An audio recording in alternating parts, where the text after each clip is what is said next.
you look at like what people were talking about at the time, it hasn't changed that much. Oh, really? Yeah, it hasn't really changed that much. It's like, my girlfriend's not talking to me right now, or like my mom's pissing me off. Like, so things haven't changed that much, but like just our awareness of it has. Right.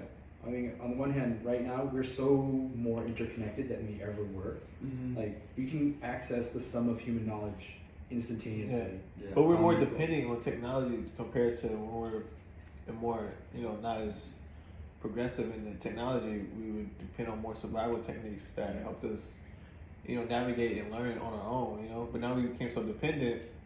Now we have more worries because if those systems, we've seen it in the pandemic. With Texas, we're depending on like the grid instead of having. Remember where the water was tainted. Right. So things like that. Those examples, like we had to boil water, and then they figure out, I need to store gasoline. So right, because as individuals, we start relying on society, and so if you start, outsourcing those dependencies, you become weaker. Right, exactly. And so we're definitely more vulnerable now. Yeah. But we also have as individuals, yeah. Like we as Californians are more vulnerable if something were to like take out the power plant. Yeah. And then or even the water plant. Or the water plant. There's multiple water, but like we still have the knowledge to like there are ways we can regain those like survival instincts. Yeah. And like there are people who constantly just take classes. Like I know people in Berkeley who go out camping every day just to keep up those survival skills. Yeah, it's smart because what's happening with these corporations, these businesses, they're making money off of. They said, what's the best way to make a good business model is find out what the consumer needs and then solve their needs. Right, so they intentionally create these needs by making you more dependent on technology so they have a better market to sell. Mm-hmm. So I think that's why we have to fight and start questioning everything we consume, because at one point you have to think like, is this for my betterment of my survival, or is it just for convenience of someone making a profit off of me? Mm-hmm. That's the question. That's what we got to face on, like day to day. You're trying to break the system. I mean, not break the system, but you're trying to like lean off of it because you're leaning so much on it because you think like, it's progressive, it's going to be more efficient. Like you said. Yeah, it's a balance. It's a balance. Like we talked about GMOs. Like, I'm not gonna make my own wax candle. But like, hey, some good candles. You could. Like, growing up in Massachusetts, like they take that colonial experience, like they teach you that really seriously. I remember like 5th grade, they're like, okay, we're gonna go to the colonial house. Yeah. We're gonna make candles and churn butter. And you're just like, you and a bunch of other like 5th graders going, what are we doing here, guys? And then also, like, you would never have. They're preparing you for the pandemic. And on top of that, if you notice, like, in other countries where they do a lot of manual labor for their own goods, there's not much obesity. It's like you have to work for your keep, and it keeps you. That's not true. I mean, like, it is in a sense because you're like you don't have that because you're always working and you're always moving. No, but that mindset gets. Like it's like it's a revolving mindset where you're always doing something. But like Japan is very like forward thinking and westernized and probably as developed as the US, and they're all they don't have their obesity rates are pretty low. And China, which has a lot of manufacturing, a lot of people moving, has very high obesity rates right now and high diabetic rates. Is it really high? It's pretty high because it's not just like your activity, but it's also like just diet, and like they're changing their diet. It's like I feel like a lot of my foods are extremely salty and like starchy. Well, they're just like they're switching from, because China's going through this kind of, they're changing from I think we would call it in the West from developing to a developed nation, right? Because they're changing from like traditionally there were always a lot of manufacturing jobs, agricultural jobs, and they're kind of moving towards a growing middle class, and that change is being shown by this massive change in diet, change in wealth, change in culture.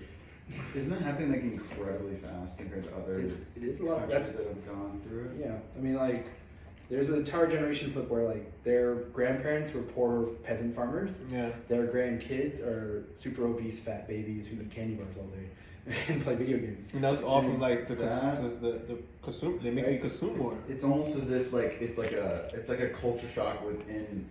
It's like one within its own culture. Yeah. And then that's why you get, remember those like stories you used to hear about the Chinese tourists who do like these crazy things, like take a shit on an airplane. What? So the craziest thing I heard about Chinese. I've never heard that. Tell me the this. craziest thing is just that they just don't understand personal space. yeah, they don't understand personal space. They don't.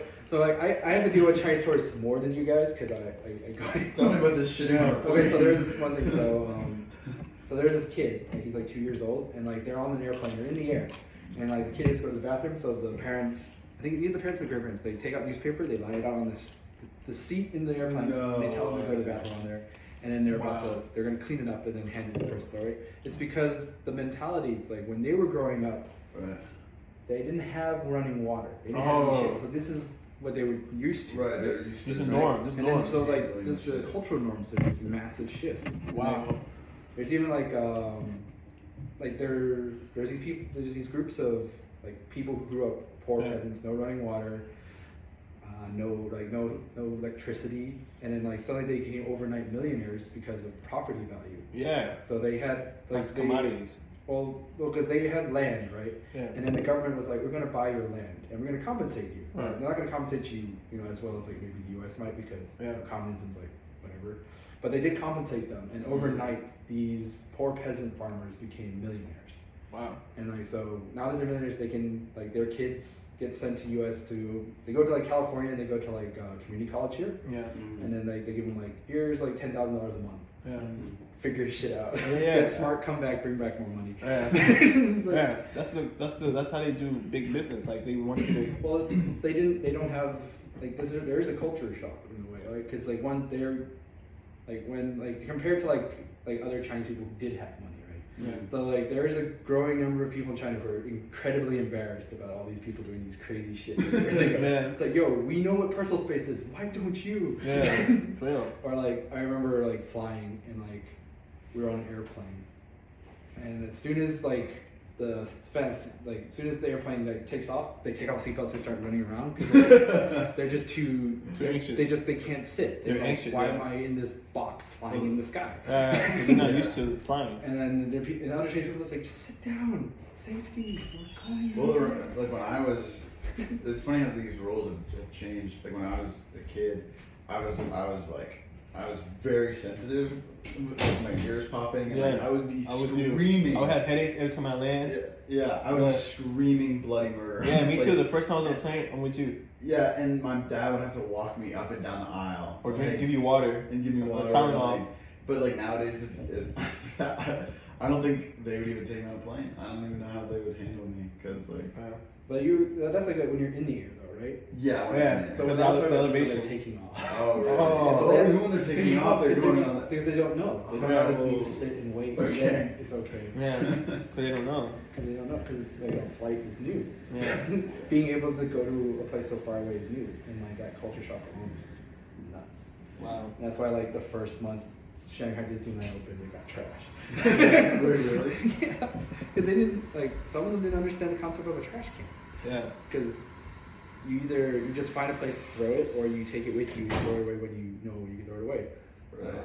I went on a trip to China. We were going through one of the poorer provinces because it was a history. Right. They're like, we're going to take you along the Silk Road. I'm like, this bullshit person.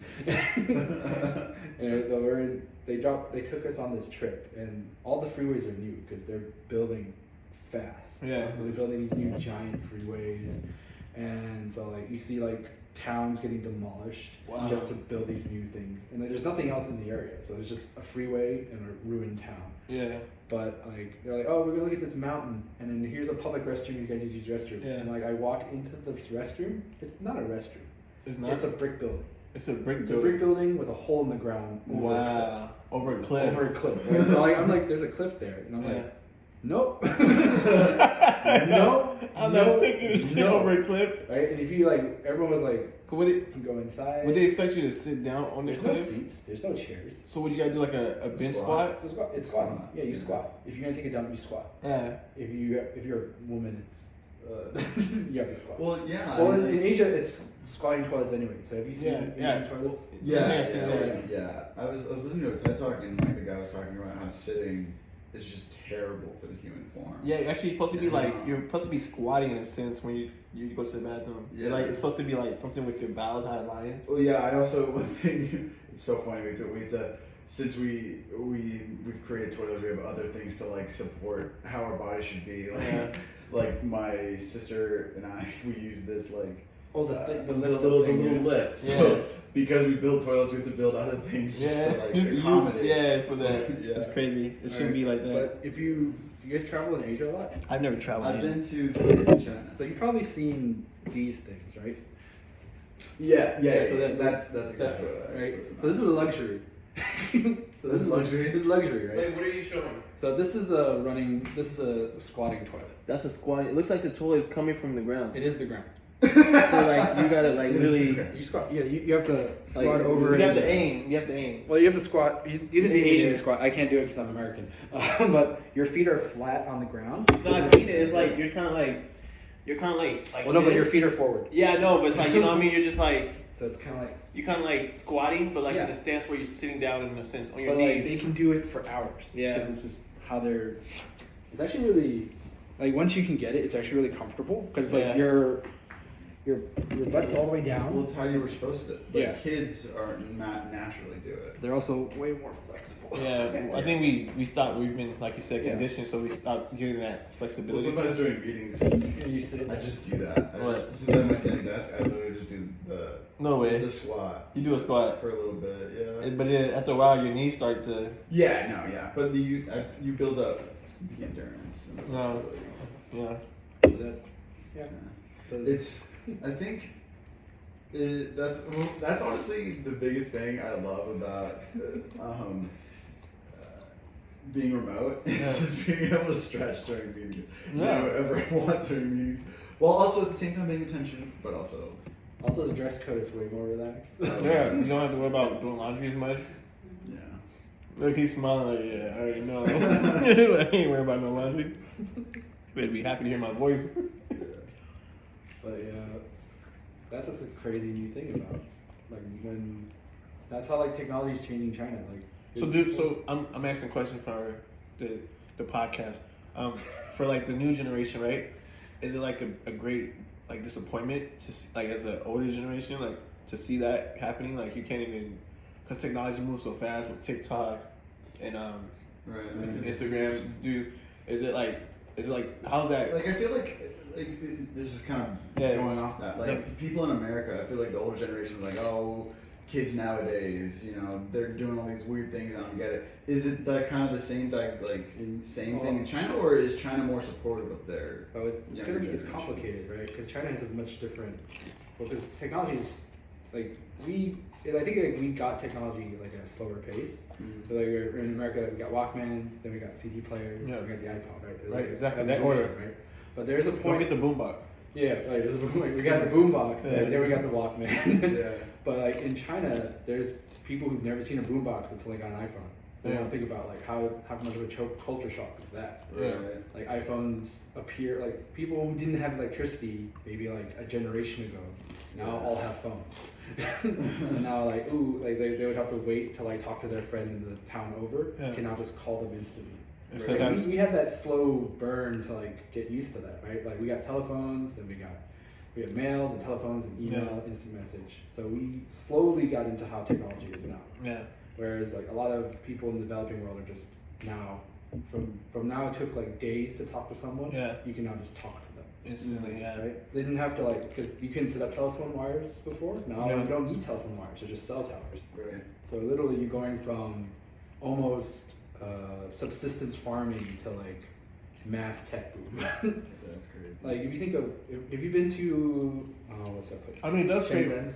Yeah, no, I haven't. So you've been to Hong Kong? No, I went into Shanghai. Have you been to Shanghai? Shanghai is probably the most cosmopolitan Chinese That's city. what everyone says. Yeah. Like, you get normal people there. You don't get like the weird Chinese tourists as much. Right? But like Shenzhen started out as like a farming community. Yeah. Right. So it was really just rice fields and like cattle, and now it's the tech hub of China. Wow. Right. So I've heard of Shenzhen. Shenzhen, right? So it's where literally like if you want to go buy like iPhone parts, you go to Shenzhen. Right. Right. So like literally in the 90s they started building factories, and like they just started building VCRs, DVD players, but now they build everything you would need for like tech. So like if you want to buy, you can build your own Android phone. Yeah. Like that could be a thing. Like, oh, I'm gonna build an Android phone today. Just like I just need these Samsung parts here, get these processors, and then you can just solder everything in your house. There's a YouTube channel actually.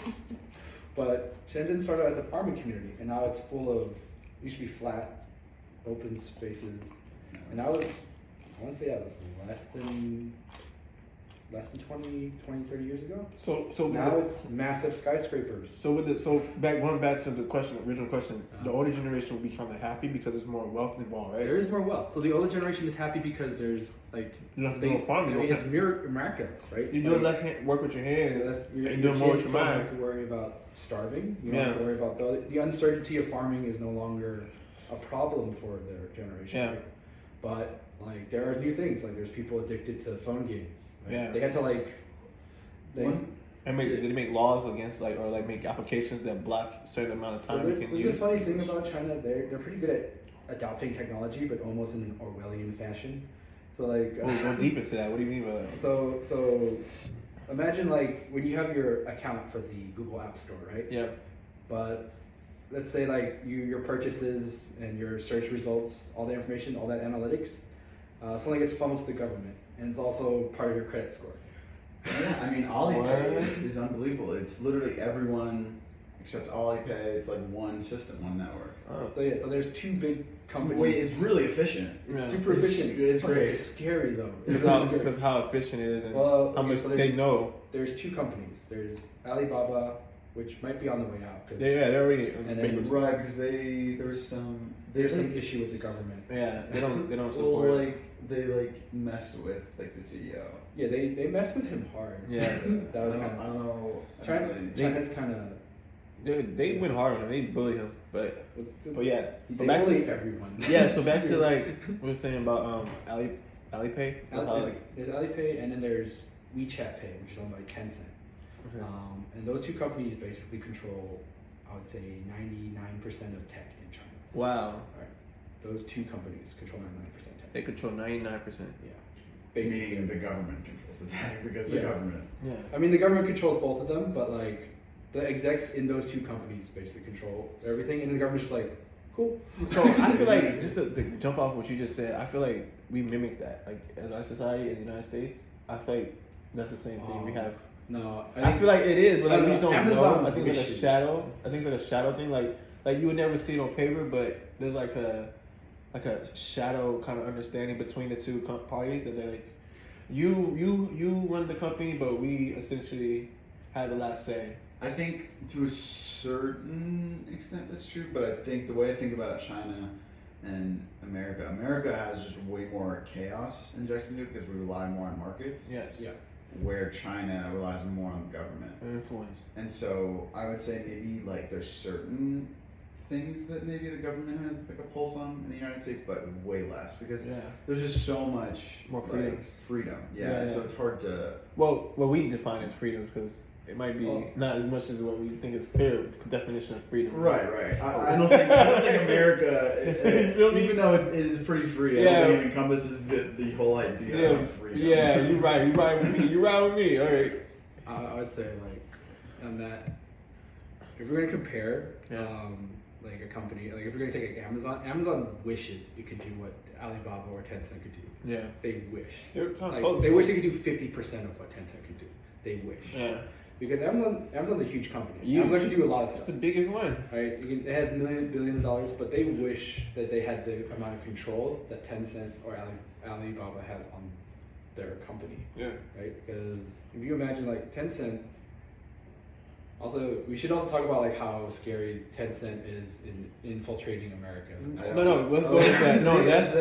I like that. No, they don't own Huawei. Well, Huawei is another company that's also scary, but Huawei does more hardware. I don't know much about Tencent. So tell us about Tencent. Okay, so Tencent does software. So Tencent is, they do WeChat. They used to own TikTok, I think. Oh no, I don't think they used to own TikTok. Who owns TikTok? Well, I think in China TikTok was. Is Oracle? Oracle and Walmart own TikTok. Right. In the US. Yeah. In China, it's still owned by I think called ByteDance. Dude, all this shit, it gets so confusing. Yeah, but go back to Tencent. Okay, Tell us about how so deep you go. Tencent is huge. So Tencent, so they do the payments, right? Yeah. So they don't actually own banks, but they're tied directly into all the banks because the government said, cool. Right? You got the And green so light. Tencent also helps with like, they do all the tech stuff. So they do a lot of software. They're actually really big in AI design right now. And because they have access to basically all of China's data on AI, they have a heads up on US AI design because they just have all this data. Right. Right, because like if like Amazon wants to do AI design or Google wants to do AI design, they have to like ask people for data. Right. And Especially that just with iOS 14 and all that. and that just takes time. Where Tencent's like whatever. Right. But they also do. Tencent also does transactions. They sell stuff. They have a search engine. They also make stuff. They also build hardware stuff. Like they contract to Huawei to build phones and whatnot. So Yeah. they do everything. Yeah. And like the other scary part, Tencent's also a huge investor in America. So Tencent owns Riot Games. Right. Okay. Yeah. So they own. That's a brand of. So that's so- Valorant. That's League of Legends. They own. a And those are huge like part of that. aren't those like competitive games like Yeah, those are they're the leaders of esports right now. yeah. Oh wow, so Yeah. they really got a big. But foot in the Tencent game. also owns a huge part of movies. So they're a huge investor. Like if you notice, if you watch any American movie, Okay. you see Tencent films at the beginning of it. Like every major release has it. Oh, what's that? So they I haven't seen a film with Tencent on it yet. You've probably seen one, like all Transformers. Oh. Transformers 4, definitely. Yeah. And they were in. I think every last major release had either a Tencent company in it or a related company. Was that related to, like, I remember the Marvel and then the patch, I like, think there was some controversy with someone had a patch that represented Taiwan. Yeah.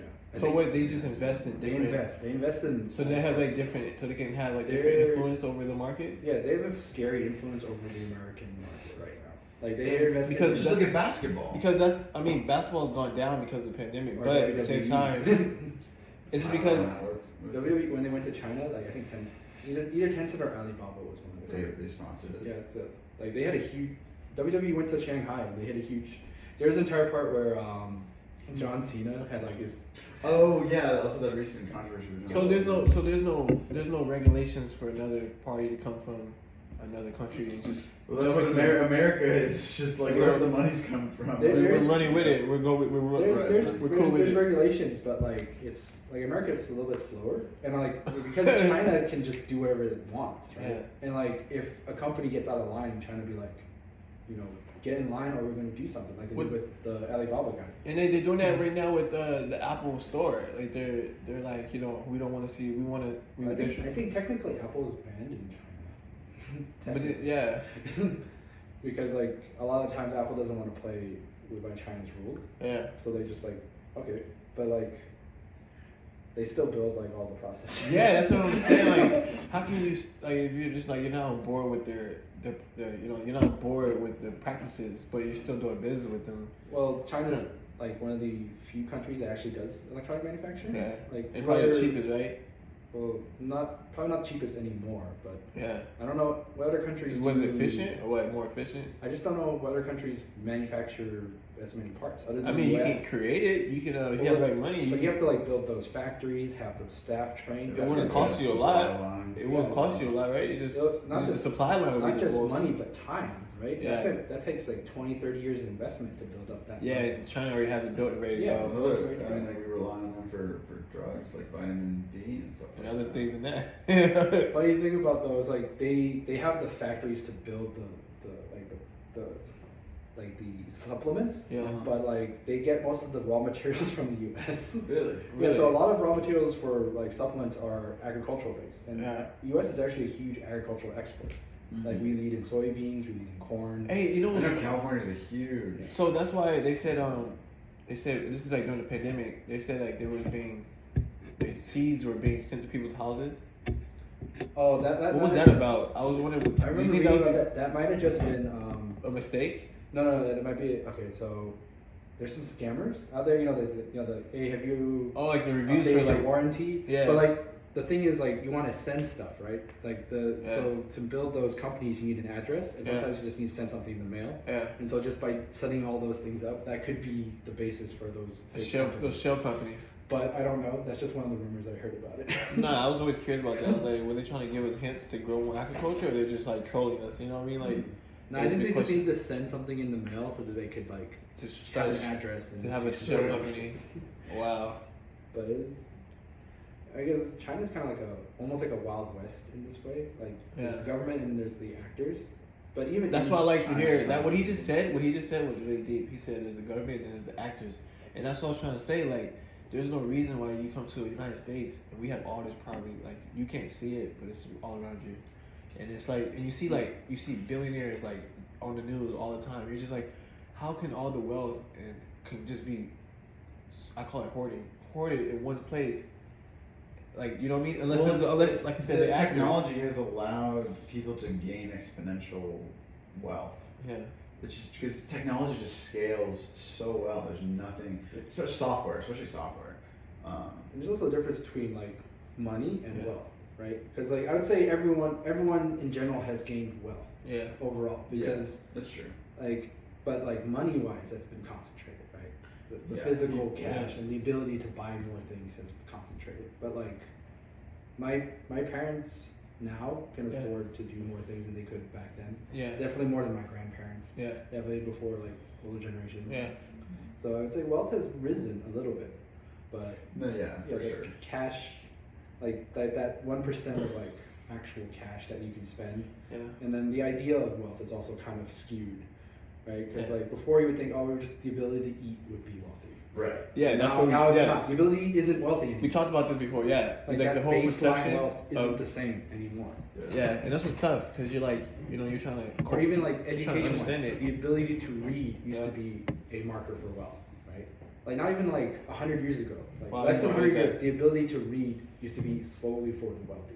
Yeah. Now that equality has spread everywhere. Yeah. Right.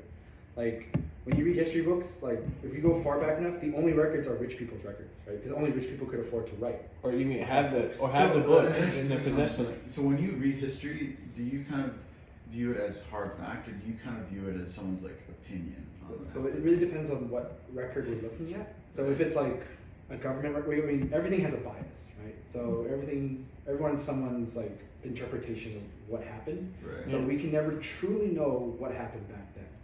I like that. We can't never truly know, but we can paint a picture to get an idea, right? Yeah. And that's the best we can do. Yeah. And anyway, like reality, like genetically, humans haven't changed that much. No. Right. Like our capacity to understand and learn hasn't changed. Yeah. Probably for even Roman times, ancient Greek. We're not that much evolved from that human.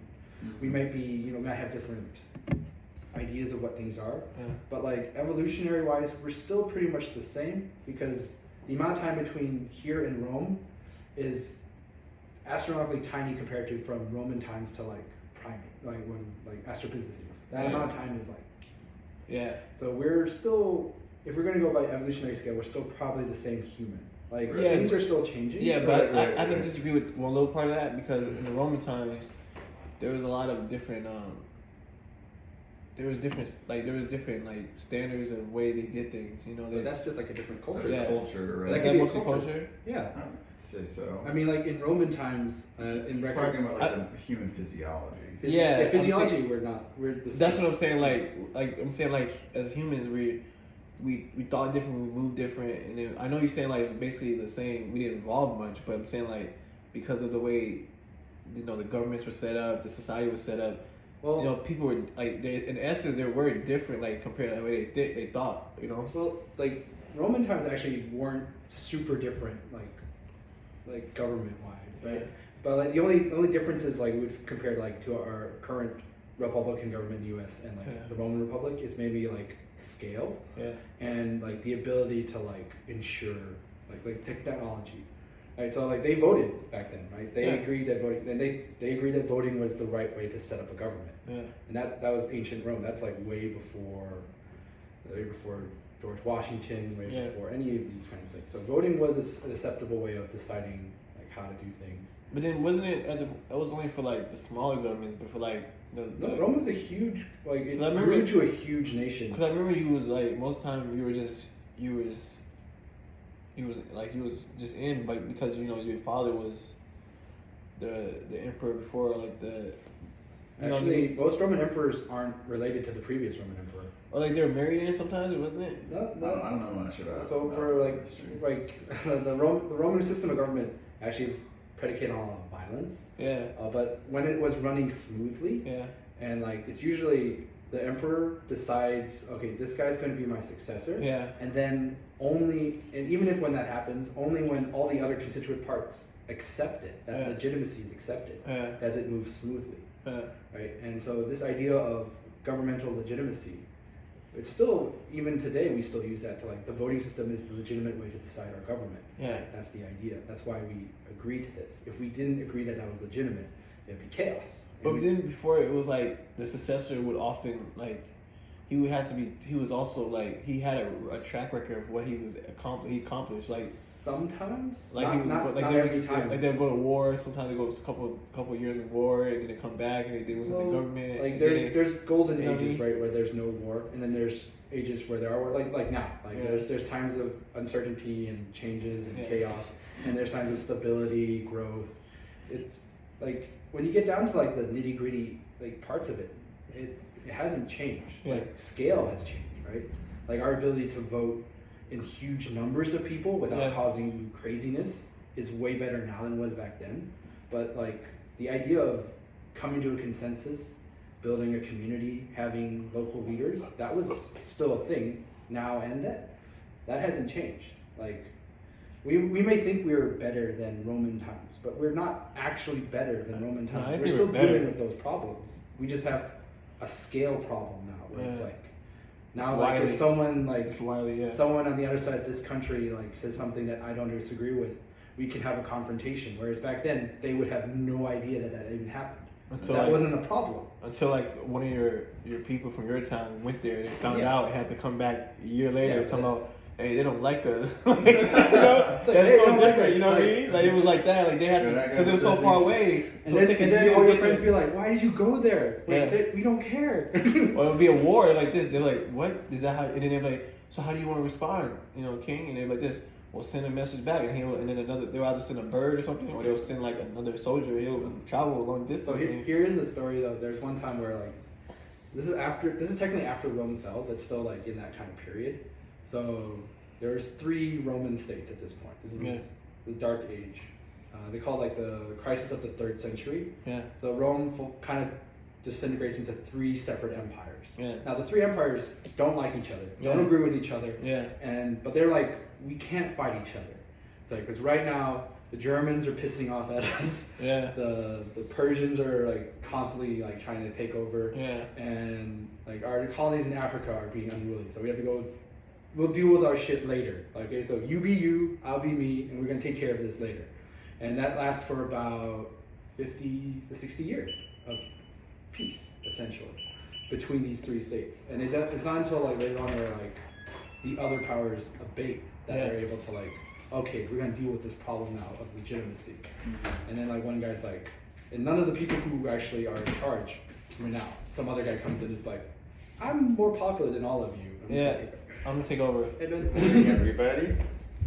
Because it's not really that different. Like if you think about like when we do an election, it's really like a popularity contest. Yeah. Because like, we can talk about like, you know, political theory, economic theory. Yeah. But down the end, it's like, do you trust this guy? Do you trust this guy to run this shit? Yeah. And it's like, yeah, I trust this guy to run this shit. I don't trust that guy to run this shit. Yeah. So it's still essentially the same kind of way we put our legitimacy in like the government. But I'm saying like I the see what you're saying. mechanisms are different. No, the mechanisms are different. yeah, that's what we're talking about. The mechanisms, like, But you know, how we chose was a lot more clear back then. I mean, even though there was like, you know, there was secrets and there was alternate motives why another person wanted to be in power in the Roman. But those are still the same now. That's what I'm saying. So yeah, the mechanics are still the same, but it was just like you still have more to go off of like your candidate or your next successor, like who's gonna help run this. What was it?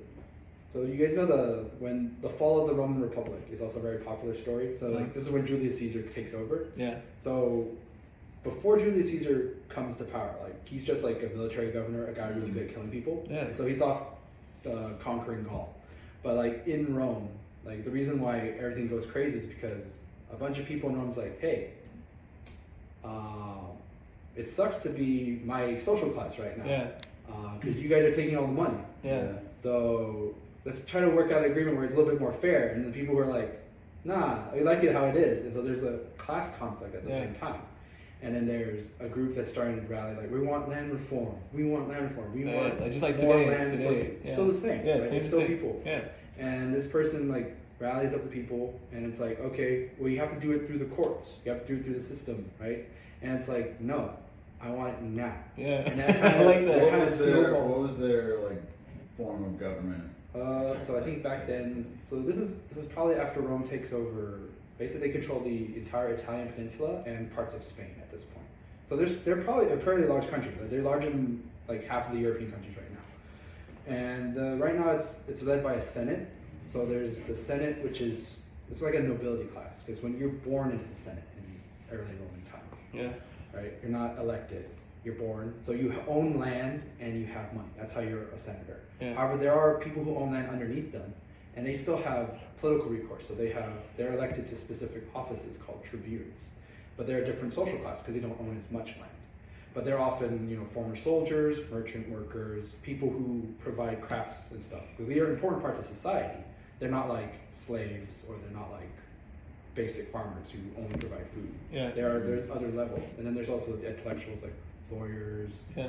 kind of artists. Yeah, the mechanics So was what I was all of saying. them are still there. All Yeah. these people from our society still exist in that society too. Yeah. The what number of power and influence they have is different. Yeah, like today is more. It's evolved. It's like more. Their influence and notoriety is like more heightened. Yeah, but at that time though, they're also like things are bad because these people were hoarding all the money, all the Yeah, power. just like today. Yeah. And they want more. They want more. They're not asking for everything. Yeah, we So just that's want not that. like people usually don't ask for everything Yeah. but they are asking for more of them, Yeah. more of their slice. Yeah, And- and slice is getting smaller. Not only that, but there's also people agitating. Right? There's always people trying to say, okay, this is my chance to get power. Yeah. So I'm going to rally these people up behind me to do it. And then I think they call it. So it's what was his name? They call it the Gracchi brothers. Yeah. And so they're trying to change the political system. And there's already this kind of set way of how things go. Right? There's Yeah. a conservative element. They're like, okay, so if you want to, like, the Senate can't just say, I do this, I do that. Yeah. So the Senate can say, like, I want this done. Can we do this? Tribune says, that's okay. Let's work this out and figure it out. And the society has rules. So Yeah. the lower people, even though they don't have all the power, they still have a say. Yeah. They have veto power. Yeah. But then, but there's more than one tribune. So some of the senators be like, hey, you're on my side. And you're on our side. So they're playing politics. Yeah. Like now. Yeah. And it got to the point where, like, okay, it's like we can't just. There's so much corruption. Yeah, we there's can't so stack much the cards. that one guy's like, okay, I'm not gonna let anything get done until you listen to like our issues. Yeah. And he just keeps doing it over and over. Filibuster. Yeah, it's basically a filibuster. He keeps Yeah. doing it over and over again. And eventually, like everyone's getting tired. Nothing's getting done. Yeah. So one group just kill the dude, and then kill him. Yeah. And then it's like, okay, so now there's an election. They have to choose a new tribune, Yeah. and then this entire process repeats itself. And then it's just getting the central authority of Rome at this time is getting so caught up in its own internal problems here. And then Julius Caesar's out there just conquering shit and being like, hey, I can kind of be more powerful now when I come home. Yeah. And so it's like, and then the people at home are like, hey, that's going to be a problem because Julius is getting really popular. And he has a lot of soldiers. Yeah. What are you going to do? And they're You like, basically run the like, I don't like you. I don't care. So they're just still fighting. Yeah. And then eventually Julius Caesar crosses the Rubicon and takes over. Yeah. Because they're fighting each other. They can't organize. Yeah. The only other person who's like even possible who can fight him is like, now he's my friend. I'm cool. And then a little later on, they have a fight.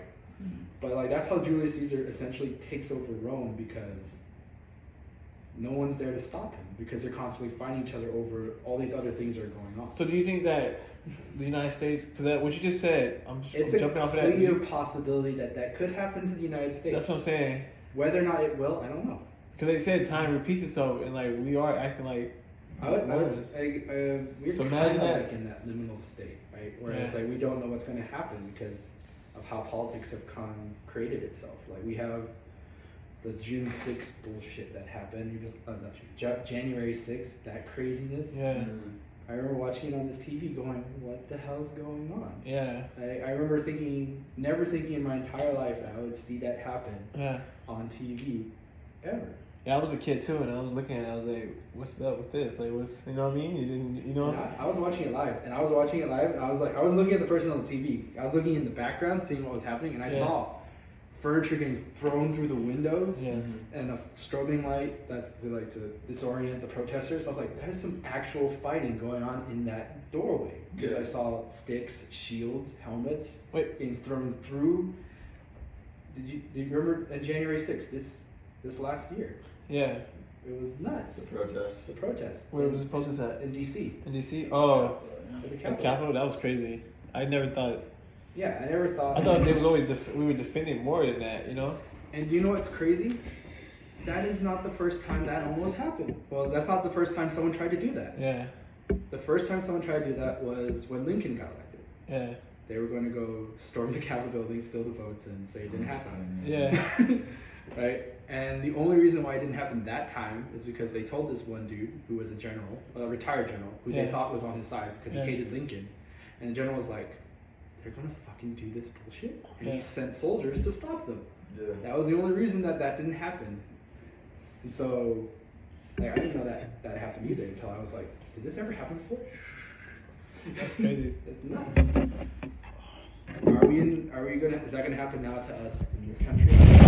I mean, we're not really Rome. Rome, we can learn from Rome. We're still in the process. I think we learned a lot from history, but I think that we still succumb to like the same, vulnerabilities. Like we're still not seeing that. The basics of our government is the same. The people. The Yeah. people are the basic of all governments, and that the problem with the people is that sometimes they don't get along. And that's gonna be the thing. So you just need someone to, like you said, to say no. We're not gonna do that until we really listen to our issues. Nuts though. Crazy shit. But yeah, that's just how it is. Yeah. And the road is. But yeah, we're not that much different from Romans, like physically. We probably look the same. They're probably darker skin, shorter, dark hair. Yeah. Ethnically, so in Roman times, so we talk. There's one key thing about America that's a lot different is that race.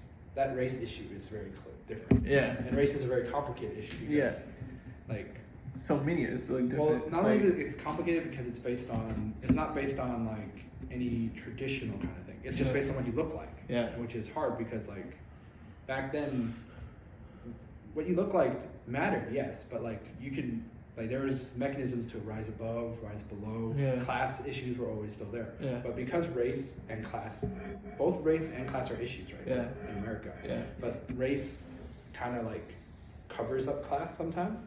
And sometimes class brings racial issues up and down constantly. And so it's like the weird dynamic between the racial issue and the class issue is a problem because you can be, middle class, well spoken, and go somewhere and just because you look a certain way, something bad will happen. Yeah. And same thing if you're of a certain class, right? You can look just like everybody else. The same thing could happen to you. Yeah. But for different reasons, and because there's so many people with those problems, right? Yeah.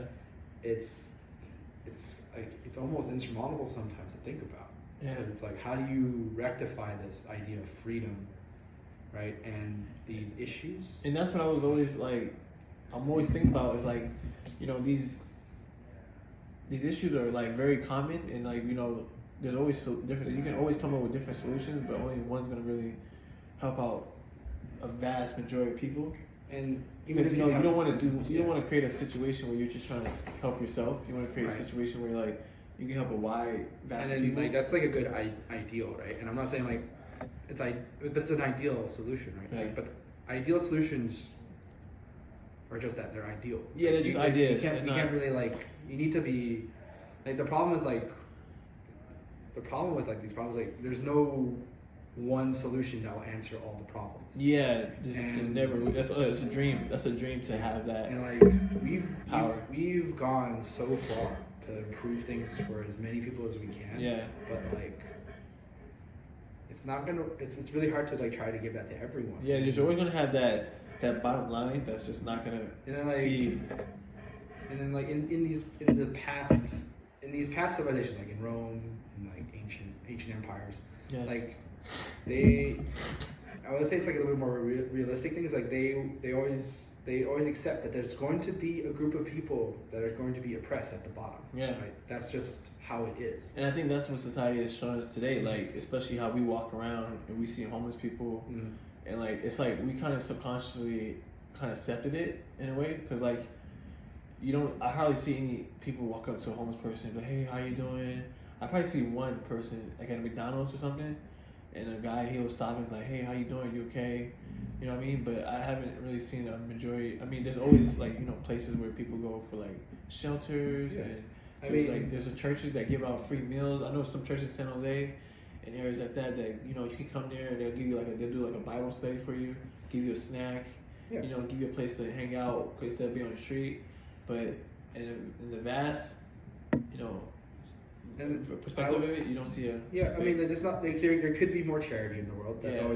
always a thing. Yeah. But I That's also all say these like billionaires, you know? there's always but there's always this other thing where like that even if we were charitable to every single person out there, it's not going to solve the homeless problem, because the homeless problem isn't about not being enough charity. What is the homeless problem about? The homeless problem is about that there is a group of people who we are unable to deal with, whether they're mentally ill or there's like some sort of like other problem. There could be drug problems. There's this entire class of people that we're just unable to deal with, and are we not able to deal with it, or we're not? Well, it's like we're not keen on addressing. There are people who aren't keen on addressing the problem. Yeah. This is true. Yes. And if we were able to get more of those people on board to addressing and dealing with Or it, it would be better. Yeah, or replace those people. But it would not get rid of the problem, because the problem is it's a hard. collective. I think it's very hard, but like there's no hard clear because- answers. And I speak from experience, so Yeah. like even from Okay. experience, like there's gonna be a point where like no matter how many times I try to be charitable, Yeah. like I get burnt out when people are just Yeah. dickish or Yeah. annoyed, or that's not what they want, right? And you know I can either try to like, you know, okay, I'm burnt out, reset, come back at it, right? Yeah. You can always try doing that. But the problem with like the homeless issue is it's not necessarily like there's not enough aid, because there's a lot of aid. No, yeah, I get what you're saying. It's also like these group of people also Yeah. aren't. Some of them, not all of them. I'm gonna like caveat this, right?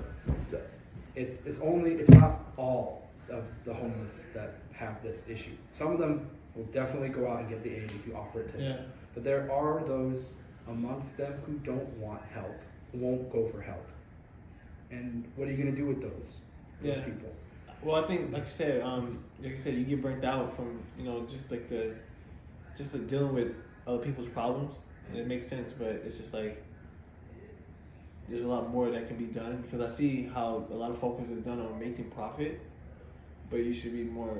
It could be more directed to like, you know, just, you know what I mean? Because like profit is not gonna change a majority of people's life. It'll change like a small percentage of people's life, because we know that the person. I mean, I know a lot of people who devote their entire lives just to making money because this is what they want. Yeah. But I also know a lot of people who devote their entire lives to helping people. Yeah. And it's still, like, you know, the scales are going to get balanced one way or the other. And like, I don't know. That's a great perspective. Honestly, you got me there. I got nowhere to It's go. hard. You got me cornered with that one. It's a hard You got problem, me cornered. right? You got me cornered. It's an almost impossible situation, because Yeah. while you can help as many people as you can, there are people who just don't want your help. Yeah, and that's fine. You just, you know, that's what they say. Save yourself. Yeah, and then like, and at the end of the day, you have to save yourself, right? Like, Yeah. if you're gonna burn yourself out and like take away from your own help, helping people, is that really the best way to like? You need to help yourself too. Like, you can't just burn yourself out too. Yeah. And Thanks, Eric. That was really good. I like that content you gave us today. We recorded it, and oh god, cause, hey, I forgot we're being recorded. yeah. So anyway, yeah. What's up? How you doing, man? What you got to say? Well, I was What do you thinking think that about- sort of the quality of life of even the least fortunate people in American society is still in the top 1% globally. And I think that's really important to remember. Wow, that's the gem. That's really deep right there. Yeah, because like even if you're somebody who is only self-serving and has purely capitalist ideals, because you're contributing to the strength of the American economy, you're contributing to the platform that does lift everyone in the country. So, that was great. I like what he just said. Like he's saying, like basically, that was great. That was good. You're basically saying like, just overall, just being that driving force, you're creating a uplifting culture for the whole as a whole. Yeah. Wow. I think. But does that weak? Sorry, interrupting. But does that weaken other societies like third world countries and stuff like that, excluding the United States? I think sort of in the history of the world, there are always successful and unsuccessful civilizations. Yeah. And at some level, you can look at family unit as being like nuclear family traditionally has been like the most base level like unit in society. Okay. And then you have like cities or tribes or not cities, towns or tribes sort of play a similar role. And then moving up from that, typically it's like regions, and then you have countries, and then you have cultures, and then you have just global community. And to be successful and to feel that things are going well, that implies that there is another group of people that are doing less good. It's impossible for you to be doing well relatively unless there is another group that is not doing well. Wow, that's crazy. The scale has always to be, like you said about the scale. But something like, okay, I'm gonna give an example, like, because you talked about how. I think that's more like you're saying like it's because we have this ranking system that puts that there's disadvantage and advantage. Yeah. Whereas instead of we should just be thinking like we just are. It's not like because if we're thinking like as a globe, we are just as it is. Yeah. And some people could be happy where they are, and that shouldn't be like a thing where we judge them by like where you are on the scale. Yeah, but I think there's effects because like I'm using an example like Chevron. Chevron's like one of the biggest companies in the United States. They make a lot of money. They have a lot of influence just based off of their wealth and their connections and other companies.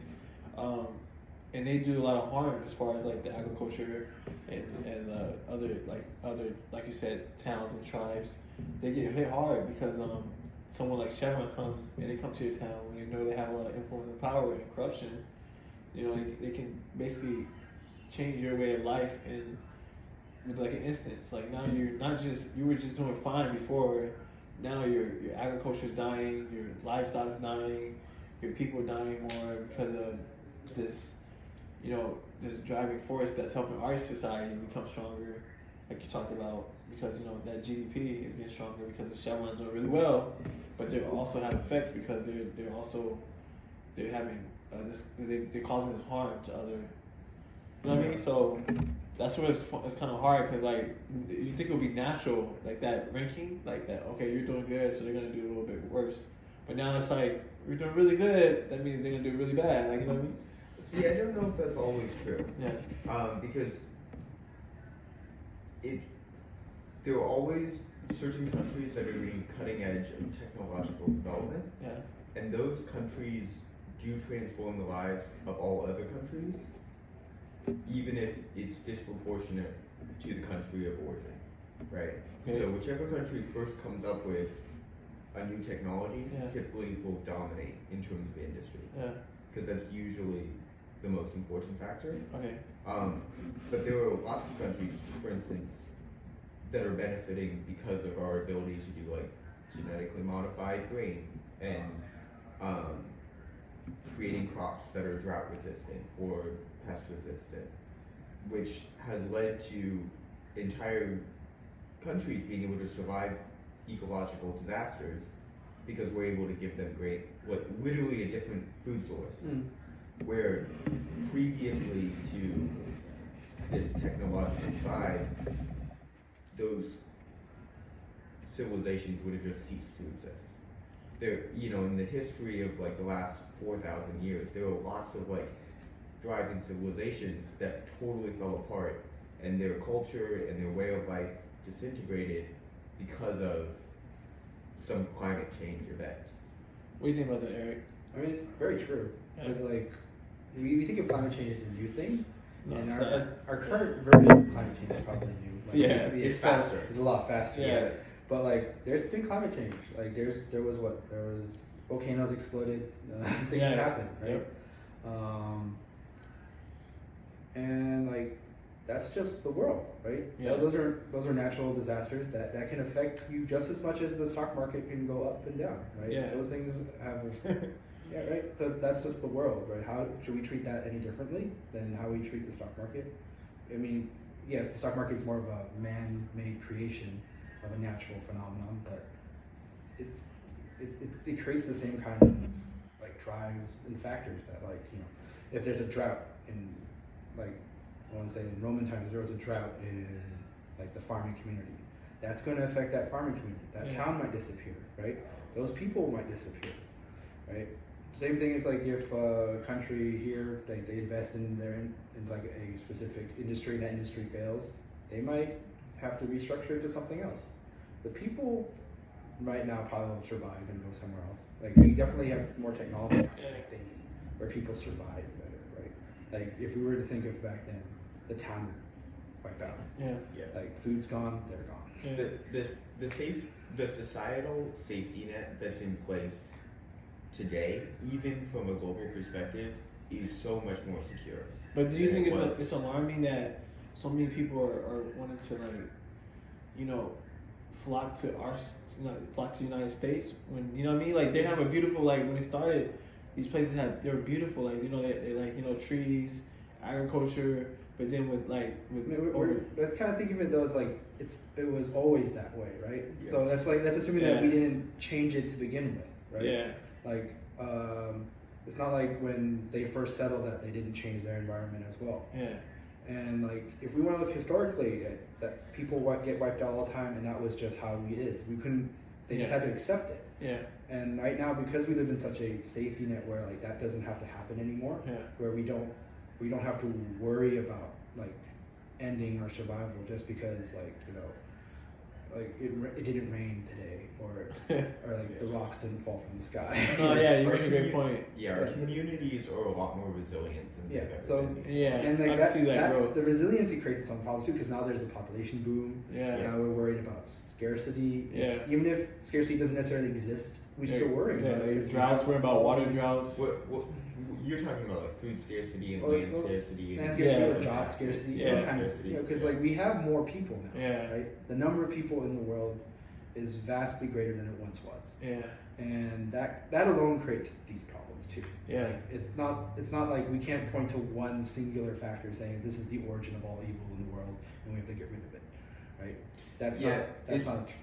Yeah, so it's very interesting now that I recently was thinking about the idea that you can't do anything, like you can't make a conscious choice of even being like, oh, I want to buy like a sustainable thing, or I want to recycle. Yeah. And it's like there's no way to make that choice and it have a purely good or purely bad impact on the world. Wow, that's deep. Because, Go like, deep in that. Like we're switching over to like hybrids, like Well- we're adding new cars. Yeah. Well, you're adding new cars, and then you're also doing all the like rare earth mining that is so tremendously destructive.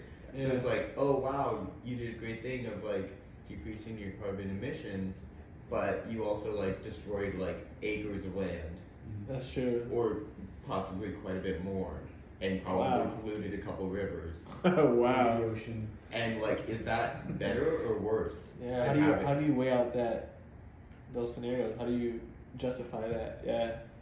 Well, so that's the sort of thing is like if you commit to the idea of always trying to do the right thing, Yeah. that's more important than actually always doing the right thing. Wow, that's great. I like that.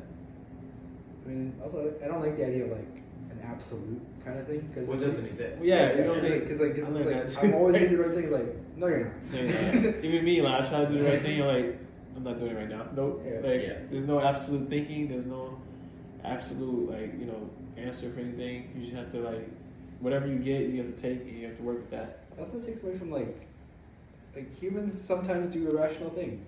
Yeah, Like, all the one time. time I woke up and I wanted to. One time I was like on Amazon, I just bought something and I'm like, why did I buy that? Yeah. It doesn't make any sense. Why? Yeah, and that's how it's funny because that's how AI really predicts. Like they're able to predict those, like kind of like target those irrational moments, so that way they can profit off of it. I don't know if it targets the irrational ones, but or more it just creates. Because it studies your. Because you're really good at recognizing patterns. Yeah, and so it just kind of forces you to like try to duplicate them again and again. Yeah, artificial intelligence. I don't really know how we got there from what we were talking about. Yeah, but this is weird. It conversation. it isn't really looking at emotions or assigning things like that. Yeah. It is just pure, really powerful pattern recognition, and then using that to do predictive modeling. Yeah, that's what I meant. Yeah. Yeah. But it's very different. It's very different from actually understanding like baseline emotions and rationality or irrationality. It's not. It doesn't have a position on that. Okay. It doesn't know if you're being rational or irrational. What It about might the know future? if you're doing a pattern that has a positive outcome or a negative outcome, but it has no concept. In the future, it can have that ability. I don't think inherently it can. It might be able to predict. Like my irrationality might be a product of a pattern that I have not recognized yet. Yeah, that's what I'm trying to say. That's what I'm trying to say.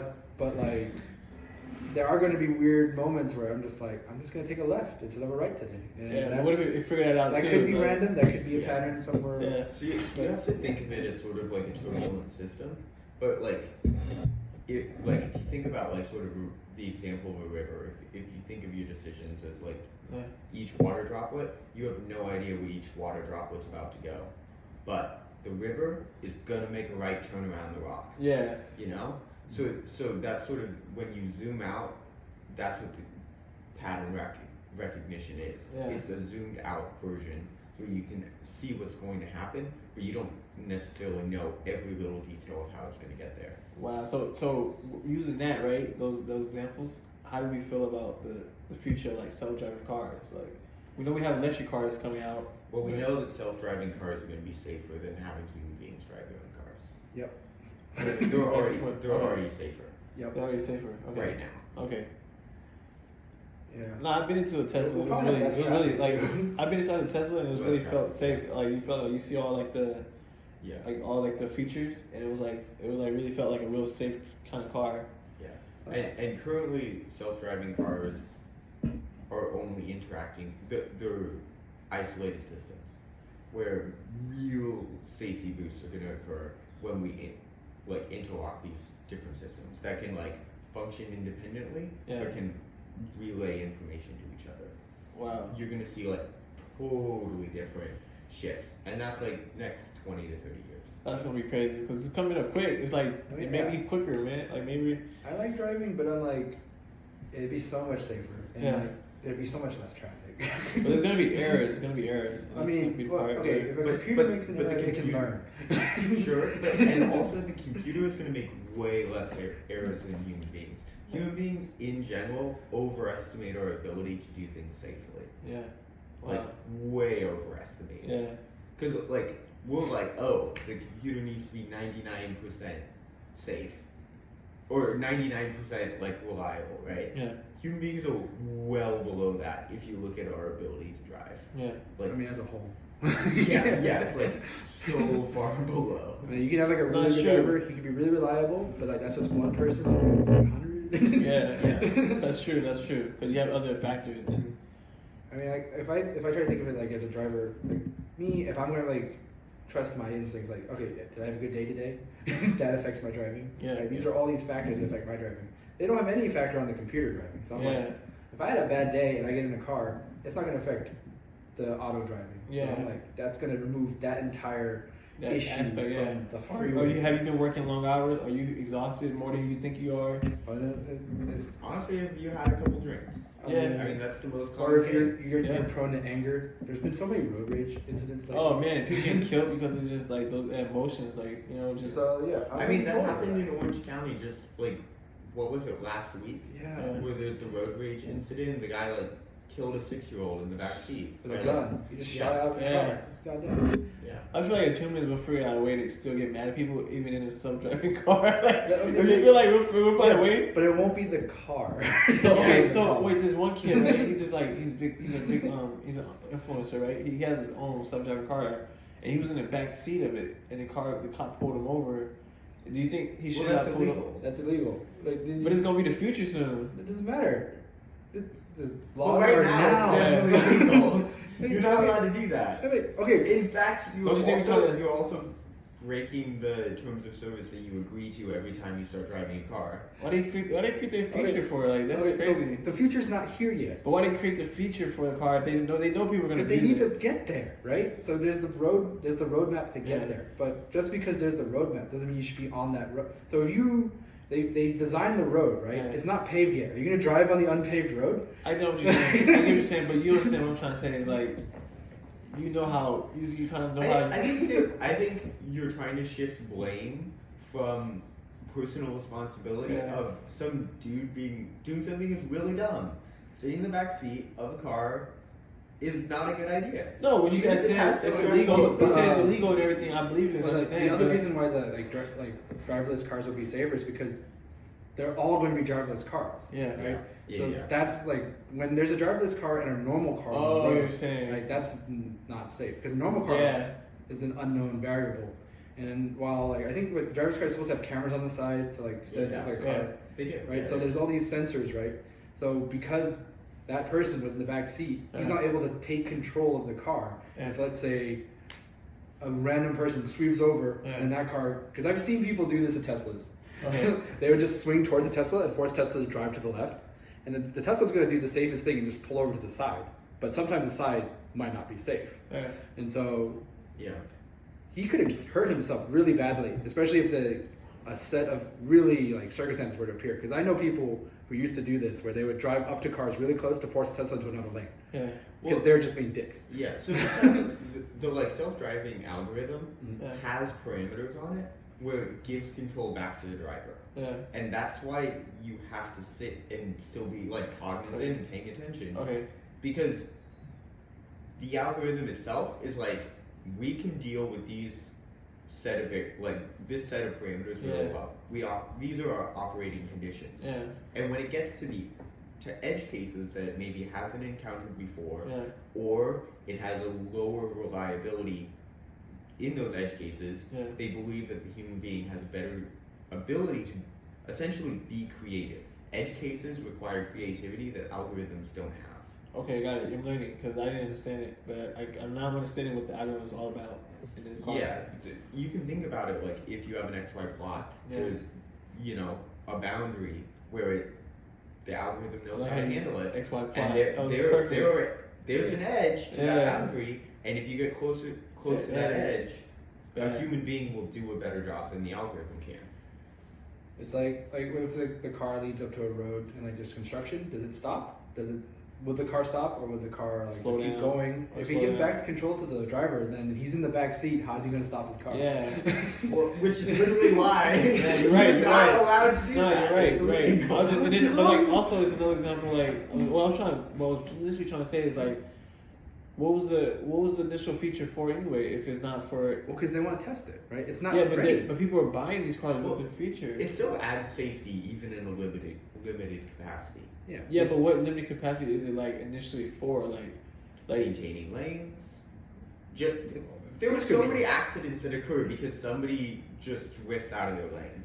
So remember when like cruise control first came around? Yeah. They still got it. But this is better cruise control. Or lane. But no, it's like but this one like drives you to your house, like from. No, it drives and looks at the cameras to make sure nothing's in the way, and it uses GPS to get you there. But if there's any kind of issue between the GPS, the cameras, right? That's why you switch control back to the person, because the person is there and supposed to be cognizant of his awareness. He didn't see like a bird fly at the car or anything like that. Or let's say someone.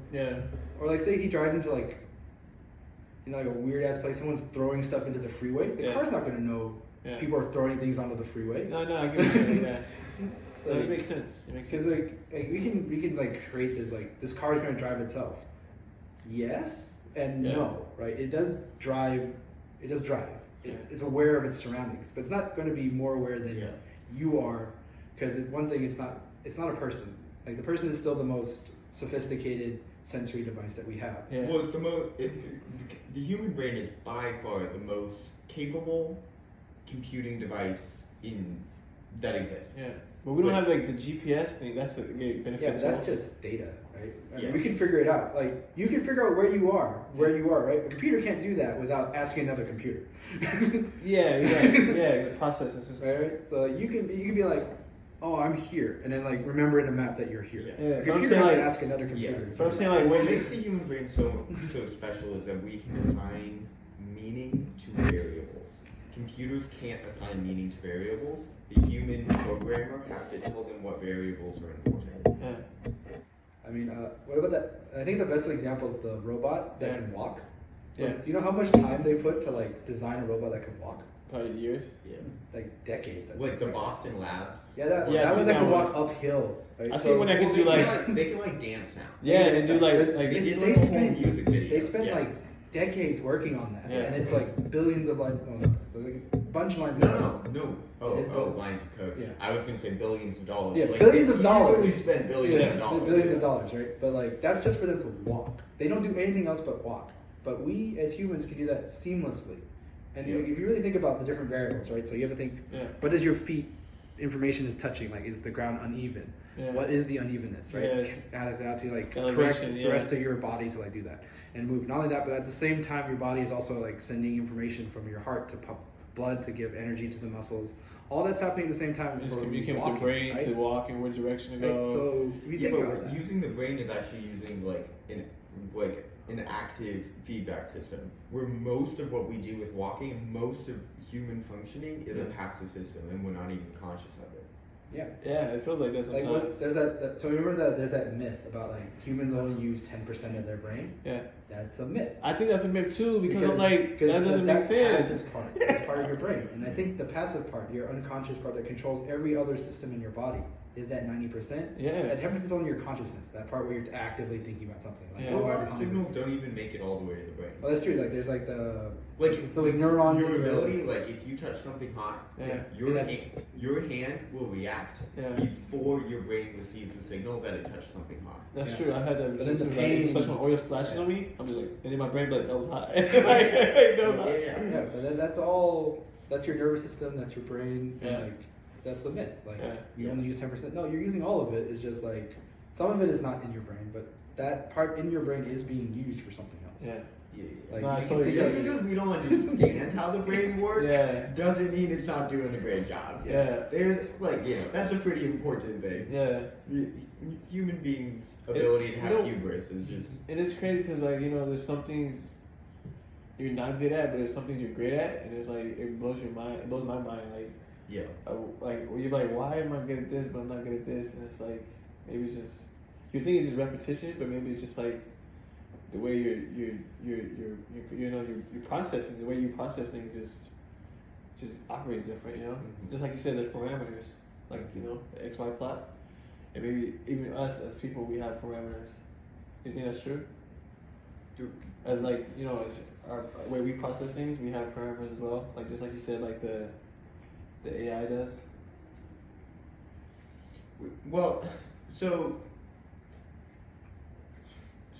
first self-driving cars don't use AI. They're Right. using It's an It's algorithm. algorithm, my bad. Yeah. Wrong term. AI is a very different thing. Yeah. AI can define their own sort of what makes it important. What the intelligence side of AI is, it has not a human level ability to assign meaning to variables, like I said before, but it is able to prioritize one variable over another. That's why these systems can play games really well, because they can figure out, if I prioritize this variable, if I do this sort of pattern, it increases my likelihood to win, right? Any system can be modeled that way, Yeah. where it's a system, how do I achieve my desired outcome, right? And so in that way, artificial intelligence is defining its own set of parameters to achieve a goal, right? We have to tell it what goal it wants to achieve. Sometimes we have to give it starting parameters, but it's able to assign meaning to those parameters, right? An algorithm doesn't do that. Yeah. An algorithm is given its parameters, and is given its goal in a very different way, and the meaning is assigned by human beings. Or you can use like a neural net sort of capability to go through an entire data set, but you still have to provide the data set. You know, it's not a self-generating data set, where an artificial intelligence can do a self-generating data set. Okay. But I mean, I'm not a.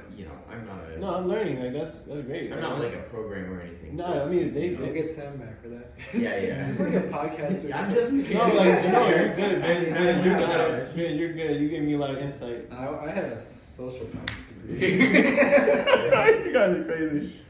Oh man, So technology. going back to sort of the ideas of societal inequality, we talked about sort of how the macro sense and a historical perspective can be very comforting with, really, we're doing as good as we've ever done. Yeah, we are. Like, in reality, we really are. Yeah, we came to that But common. if you look at it from that micro perspective, it's like human suffering is still a terrible thing, and there's like a place for compassion and a place for, like, we should want to tackle these issues, even if we know we're doing better than we ever have before. Yeah. And it's important to have both that the micro view to enable that human compassion and enable progress, but that macro view to know that, like, the world is not falling apart. Yeah. We're not achieving our goal, but we're doing really well. Yeah. You know, and so it's like both of those viewpoints are just so important to that dialogue. Or you get too polarized. Like, and you just. And that's the you problem. can't- Polarization is one of the biggest problems we have. Right? Yeah. It's like, you're right. The micro, you have to look at people, right? And like, we can say like you said, everyone's good. Like overall, we're good. But like, there are people in the U.S. We can say in the U.S. that average, that they're much better off than anywhere else in the world. But there are people in the U.S. who are suffering just as much as someone else in the poorest country in the world in the exact same way. Right? There's one person here, one person, like, almost equivalent. Yeah. Right? But like overall, everyone's better. Yeah. Like, way better. Way better, right? Like, that's just one guy, right? Yeah. Not just one guy. It's like, Well, millions. this is my example. It's probably like 1,000, 100,000. Millions. There's only 300 million in the U.S. alone, so. Like the idea A million. But No, like a the couple idea million, of poverty in the 3%. U.S. Like, our bar for poverty is still above the top 1% globally. Yeah. That's what, when you came in with that introduction, I was like, I was blown away because like when you hit me with that, I was like, oh, I'm backing up because he's right. Well, it's just like, it's important to keep in mind. Yeah. But like us as a country, we still don't want inequality even within that like subset, right? Yeah. Like, I remember like growing up, like I wasn't like, my family, we were like lower middle class. Yeah. And we had a lot of friends who were moving around, but like we were doing well, but like we always would like send money back to like our relatives in China because they're not doing as well. And I even knew people who were not doing as well as my family who were still doing the same thing. Because even at the bottom rung, like minimum wage, hard labor work job, constantly, they're still doing a lot better than a lot of their relatives elsewhere, and they're still sending back money back then. Yeah. Right? And that helps. That helps, and like that's a thing, and it's good. Yeah. Like we have running water, electricity. We consider cell phones Safe water. Yeah. Except in Michigan. Okay. But we consider like cell phones to be like a right. Yeah. And public transportation to be a right. Yeah. And in reality, it's a luxury. It is luxury. Those are like You enormous have to pay a luxuries. toll to get on the freeway in China. Oh yeah. Yeah, you need a pass to get on the freeway. If you don't have a pass, you can't go. Or you go to jail? Well, no, they just won't let you on. There's a gate. No, when you get caught, like. I mean, you want to talk to the guy with the machine gun? Fine. Well, yeah. I mean, to drive past it. Yeah. Even if how oppressive certain elements of our judicial system can be compared to a lot of other judicial systems around the world, like, we're actually pretty. Yeah. I mean, we do have our faults. Like, we do imprison more people than anyone. Oh, man. Our mass incarceration is a huge issue. Even more than. I was surprised that like, we imprison more people than China. I was like, That's unless you an think that awful- everyone. It must be per capita. Yeah. It's kind of Yeah. Well, There's I think no way, because they have 4 times our population. Yeah, but it's like yeah, you but like, pay- I think if you were to think like in other ways, like most of Chinese population isn't really like there's not enough prisons to put like the same amount of people. Also, where would you go? It's mostly like farmland and like factories. So in the sense, they're kind of already in a prison in a way. Yeah. In his own little way. You know, like there's politics. Yeah. Like, Chinese politics is complicated.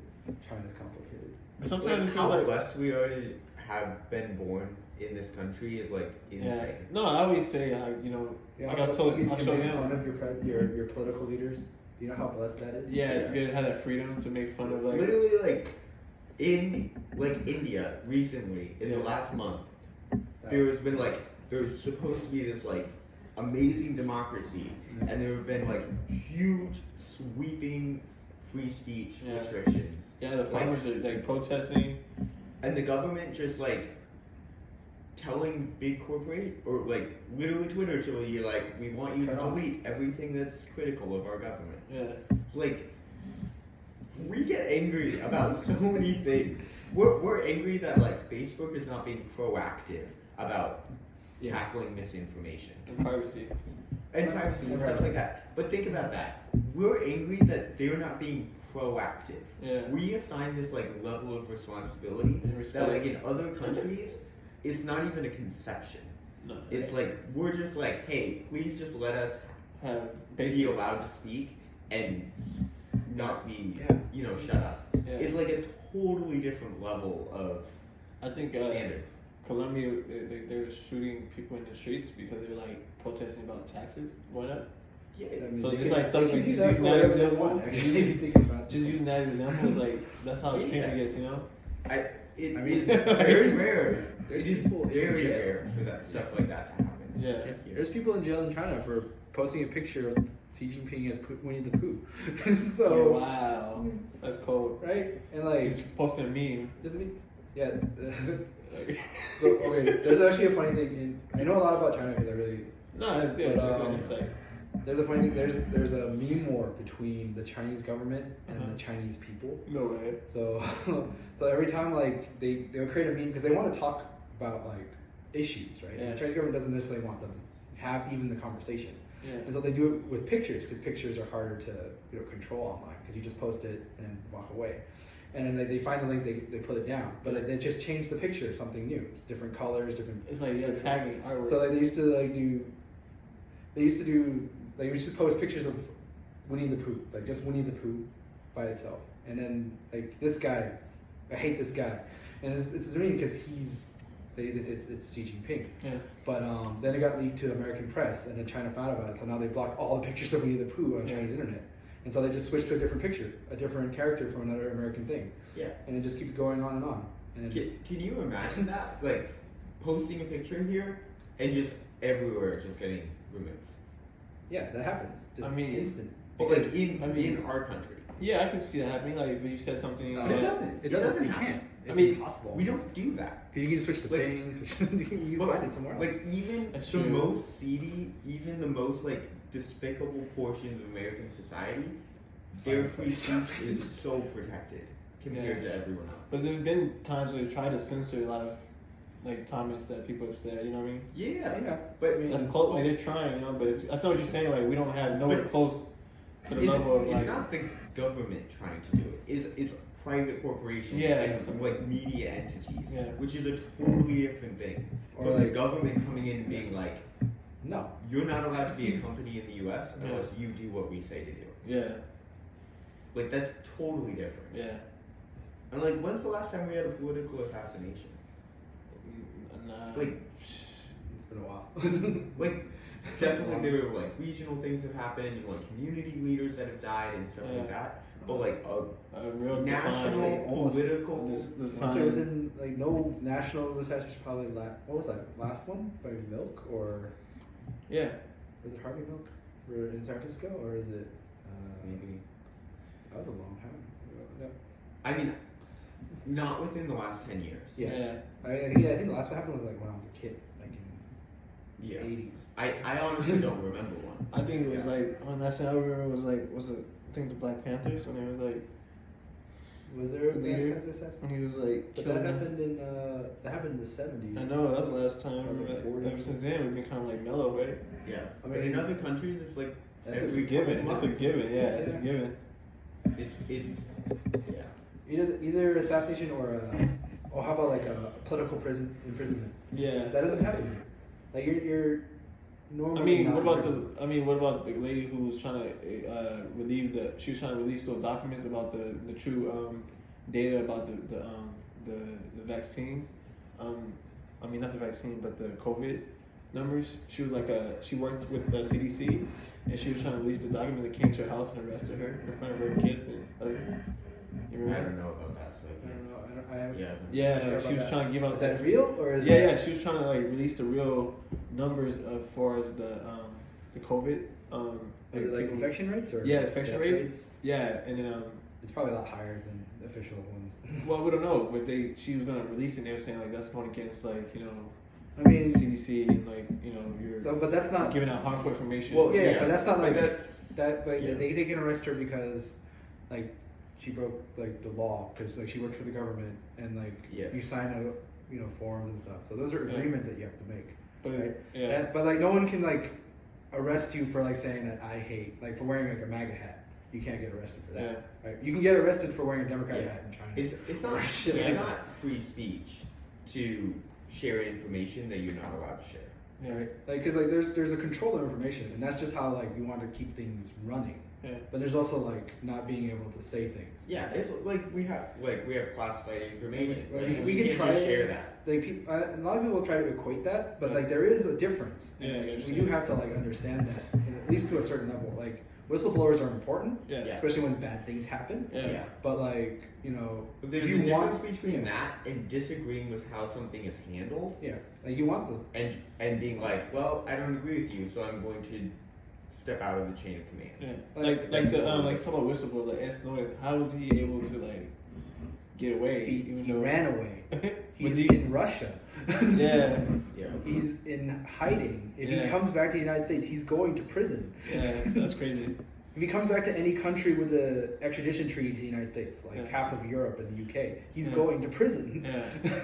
Within the intelligence community and like sort of the public sentiment now, I wouldn't be surprised to see him spend some time in prison, but then ultimately have a presidential pardon. It would depend on the president, but It depends a lot on the president, but yeah, he definitely a lot. I think now a lot of presidents would view what he did as being patriotic. Wow. yeah I like probably that. not Biden no, because he was vice president at the time that he did it, isn't he? Snowden? Yeah. Yeah. I would still expect him to. Well, I don't know. It's kind of hard, like because what Snowden did was important. Yeah.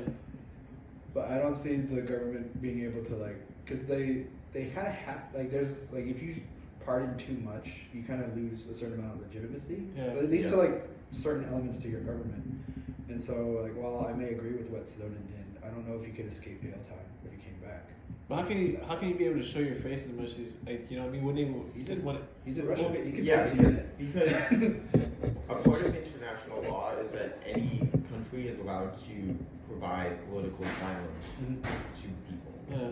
And like we can choose to not have relations with that country, but it literally would be an act of war to like go in and steal somebody that they've Yeah. given political asylum to. Yeah. Okay. And there's also a reason why he went to Russia. That's why like when we killed Bin Laden, that was like a huge deal because we didn't tell them we were going to go into that country and do it. Yeah.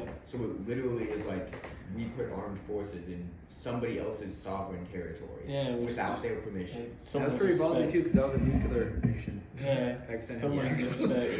Yeah, but I mean, let's be honest. Like the technological difference is like there was no actual risk. to Yeah, it wouldn't hit was all us. It probably hit them. diplomacy. Yeah. Yeah. But Straight I mean, it could have been a really bad thing, but it's like we're the biggest economy and by far the most advanced military. yeah, like, way stronger. there's a certain amount of just being like we have. we don't have to care about Yeah, I mean, people's opinions. that's We the- like choose to care about it. like the United States has the military power to like totally be a most despotic nation in the world if it wanted to. Yeah. But I mean, you'd have Like, to change on the order culturally. on the order of like imperial, like Britain. we don't want to go back to that. Like, yeah, possibly. I mean, if we wanted to like just go through and annex all of North and South America, we could easily do that. We would That be fighting forever though. Yeah. No, but that's fighting, but fighting think about like the destruction. Roman Empire. They fought forever. Yeah, but then Yeah. look what came out of it. Look what came They out of collapsed. it. Well, sure. Yeah, they lasted hundreds of years, you know? Like, no, you're right. It could work. we could do it. It- We just choose not to because we Yeah. morally, as a nation, have decided that that's not something we want to do. And I think financially, we also tried it before. financially, it would be smart. Yeah. Well, yeah, but we could just then, strip those countries of their natural resources. And Yeah. just keep it's rolling. easier Much to more. dominate economically because then you don't have to spend like political capital. Yeah. Because like, we basically dominate North and South America, North and South. We dominate North and South America economically already. Yeah, I see that. We essentially It's easy to we look said, at. like most of those, like with NAFTA and all that, we control the economics of this entire continent. Yeah, that's how we became stronger. Like we talked about, like where we move up. Well, I would say America became the strongest nation in the world because all the other stronger nations messed themselves up really badly. Well, right. So essentially, really, if you look at like America's rise to prominence, we had an enormous boost during World War I, and then we had an even bigger boost during World War II. Yeah. And the reason for that is we're the only significantly developed nation that didn't have its factories destroyed. Yeah. There was no fighting on our continent at all. Yeah. Yeah. Or like our infrastructure, we didn't have to rebuild our Yeah, infrastructure. we didn't lose our Every infrastructure. other country had to rebuild their entire nation. And I think right now, like even like just in this last like 10, 20 years is when like the infrastructure has kind of recovered to the point back to when it was before those conflicts. So we're coming at a point where the world's infrastructure has recovered back to the point where like they're probably on par with us almost. Yeah. And another problem is I've noticed that America's infrastructure hasn't really been updated as well. Yeah. Well, yeah, but it sort of shifted where it's like, I mean, the like, ability to build things is important, Mhm. but in the technological age that we live in, most wealth creation is really about having IP and the ability to develop it. And it's like intellectual capability is the new industrial capability. I mean, That's nice. I think That's that's fair. fair. That's fair. That's fair. I mean, like, but I think the problem, that's the main problem we have with China, because with intellectual property, they don't recognize our. Yeah, they steal a lot. Yeah, they of steal stuff. ideas all the Yeah. time, and so like that's the main like contention between Well, U.S. and China is because I think they understand that like anything else, if they stay ahead of the curve, they'll be the one that reap the benefits, and I think they just want to stay ahead of us because they know that. Well, they're not ahead of us. yeah, no, Because I- they're Well- stealing from us. Well, I'm just saying, they're like they're doing that for that reason to like kind of like. well, they're Well, they're trying to Uh-huh. trying to achieve parity. yeah. But if you're always somebody who is taking IP from other countries, Yeah. you're not generating yourself, so you can never be ahead of the curve because you're relying on somebody else to set the curve. I mean, there's also other issues because China also has like other programs, so they're stealing IP too, but they're also trying to create their own, and Yeah. they've been Yeah, fairly yeah. successful with their own IPs too. Yeah. And it's So now you see what I'm saying? we're getting to that point where like there's going to be contention because if they keep stealing Yeah. and not sharing, and like we keep letting them steal, it's we're No, gonna- I totally it's agree gonna with be that. conflict. Like, yeah, it's gonna be, and then you see, like, you kind of see it, like, I mean, that's why they push back with the Huawei and the 5G, Yeah. TikTok and WeChat. Like, we're coming to that point where there's going to have to be some sort of discussion between the two. U.S. and China about this. We can't keep ignoring it. Definitely. Especially with China's ambitious goals in mind. Right. Well, that's why we've worked so hard to have like allies in the south. Yeah, Indonesia. Yeah. We're increasing our relationship with Vietnam. Yeah. Japan has always been a big. Have you ever been to We Vietnam? literally, there are whole islands in Japan that are like just military bases. I mean, Yeah, it's just crazy. for position. Yeah, that's left over from World War II and the Cold War. So. Yeah. Yeah. But I mean, still guarding those. but also China's doing the same thing. China's dominating other Asian countries. They're dominating a lot of Central Asian countries too. Yeah, covering ground. And also the African. Yeah, and the African coast. And 'cause covering they're ground. doing Covering lots ground. of investing there. Because they're covering ground. Yeah, and So that position you have. and then it's going to be there's going to be a point where I think because the United States, we're as a global superpower, we're still number one. Yeah. But like the gulf between us and like China is like dropping. Yeah. Almost at a scary level, and they're like it's going to be a complicated point in the future. No, yeah, it's gonna be a very serious talk. It's really detrimental to global stability And to then- have multiple superpowers. All the like most stable periods, there's been one global superpower that just dominated everybody else. And when you have that, you have less conflict because people aren't challenging that superpower. It's just It's like it is what it is. Yeah. yeah. So But when you have multiple really big ones, I mean, you get the Cold War. yeah, I mean I can understand China's like perspective because the entire reason why China is constantly trying to get more powerful is because of its historical past. Yeah. Because there's this huge period of time where it was like number one in its region because no one else wanted to bother with Asia. Yeah. And then it was they even called it the century of I was writing it down. The century of humiliation. Yeah. 100 years of Chinese history is just like being bullied by every other power in the world. Yeah. Like they got bullied by Japan, which historically was a major neighbor. They got bullied by Russians, British, French, Germans, everyone. And like that history is ingrained in every political leader in China. And they never want to see that again. And so that's their motivation for a lot of what they're doing. So they're declaring themselves for like they're just trying to regain their like dominance. Yeah, they want to regain prestige. Yeah. And like it's a bit short-sighted. Like I don't agree with that. Yeah. But on the other hand, I'm like I can understand it, and I'm afraid that like if they don't learn before it gets to the point of no contention, it's going to be a huge problem. Yeah. I mean, America also has problems with this too. Like the constant idea of American exceptionalism and prestige is also a problem that we have. Yeah. And it's not a unique problem to like China and America either. So Yeah. Russia has it. Everyone has this kind of idea of prestige that they want for their country. Yeah. And it's also a source of a lot of the contention between nations. Yeah. Well, to borrow some terminology from our most recent president, past president, I mean, Yeah. like everybody wants to feel like a winner, you know? Right. Like that's literally the idea. You Especially- just want to be a winner. Yeah. You want to feel like you can you're just end it winning, there. You can just end it there. right? And Right, the deal. yeah, but I mean It's true. It's that's true. what it is, you Yeah. know. And Not wrong. if you're not winning, then you're trying to win, and that's what Yeah. China's doing. Yeah. And they're And winning. we more as often the than great not. winners don't Yeah. want to stop winning. You know, like you can really break it down to sort of. Winners want to win. No one wants to lose. Yeah. No. Yeah. Losers want to win, and winners want to keep winning. Yeah. Yeah. So, But yeah.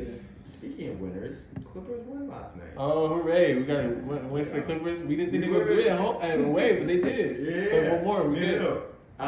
In the first quarter, there was Yeah, a point. it's all There was a point where it was 30-11 in favor of Dallas. Oh my And God! we came back and Luke won was by going 10. crazy. Yeah, he had dropped 44, 9 and 9. Shot 54% They're from gonna, three. they're gonna have to test him. He also shot 54% from the free throw. We're testing him next game. We're testing him. We're like, hey, coach, make sure he gets tested before he. Oh yeah, it was chippy. There was some like double text that happened. Yeah. I mean, I haven't watched the game. I just watched the highlights, but Yeah. because I was sailing yesterday. Okay. That's on my docket of things. Yeah, to you do looked like today, you were in is a to good watch the mood when game. you came in. Like you just. Oh yeah. Yeah, Also, water. we went and had bagels this morning, and bagels just make me happy. Yeah, just normal bagel. So apparently some like New York Times like food writer wrote that like some bagels in Berkeley were like the best bagels in America. And you vouch for it now. No, they're not the best bagels in America. I mean, the But bagels- they are solidly above average bagels. What's it called? Like Bolcheks. It's Yeah. like some like weird name like that. It's Yeah. like Polish or something. Oh, that's nice. They're good, but there were some issues with like the crumb was like not. It was a little stodgy in the middle. Yeah. And there wasn't any of that like crispness that's like really nice on a bagel, and we had 4, and 3 of the 4 just like really didn't quite have the chew that you wanted. Yeah. Stuff like that. And we had mostly everything bagels, and they're just they did a great job of doing like nice Florida on the top, and like really big crystals on it, which I was love like everything bagel. awesome. But like there was and nice onion, nice garlic, but the poppy seeds were just they were there. You could see them, but there was no flavor whatsoever. It was like not at all balanced. So all aesthetics. Yeah. So, but I mean, good bagels. Yeah, good bagel. Okay. But maybe not like New York a Times. line that was 2 blocks long. You know. That Oh, was 2 really- block line? Well, we Back there, had pickup. Oh, okay. So we just walked to the front of the line and picked up the bagel. Such an asshole move. No, we called Days and fans. Yeah, you know, we're smart. Like it's not our fault that everybody else Everybody's was looking, standing in everybody's line. looking at you like, no, line's back there. You're like, this, you're like, no, I'm pickup. Don't you know that feeling like, nah, I'm pickup? Because you feel like the smartest person in the world. You feel like the smartest person in the world when you. This is the problem with like those food reviews. Is like usually once the review drops and it gets popular, quality drops because they're just keeping up with everything. I'm just I think it's very possible. Yeah. Well, you hear that, Bo Chicks in Berkeley? You know, you need to step it up. You know, you're losing your rating. Yeah. You're probably good. You're probably good. You're I just think they were solid overworking. bagels, but just like just not. It's like a whole. It's like one little store probably. Like Berkeley's tiny. Like Berkeley is like. Berkeley's small. It's like it was pretty small. Yeah. So They had like 8 people working in it though, and they were just like making and moving bagels as fast as you can make and move bagels. He's already made probably the most money in his that they probably had in a while with that review coming out because that really builds up business. Yeah. So they haven't. They still only have 1 location. Yeah. But now they're like selling bagels in like grocery stores and all that kind of stuff. So.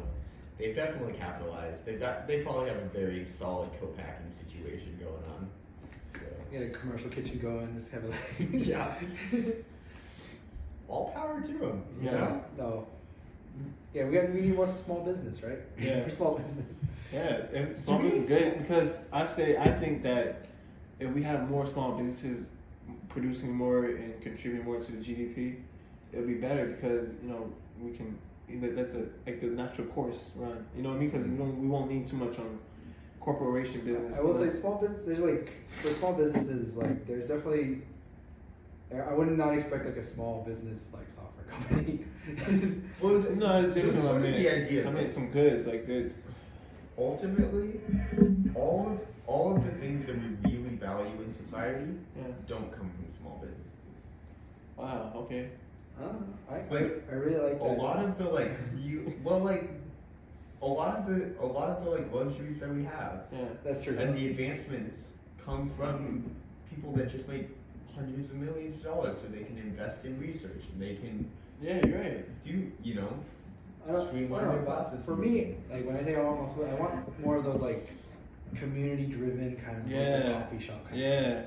For like a coffee shop or a bagel shop. Yeah. Like I'm tired of going to Panera. Something that gives. I don't want no more Starbucks. He's looking for the identity of like, you know what I mean, of a city. Like, I still like Starbucks. I just. But the value added in those situations is like creativity. That's true. Yeah.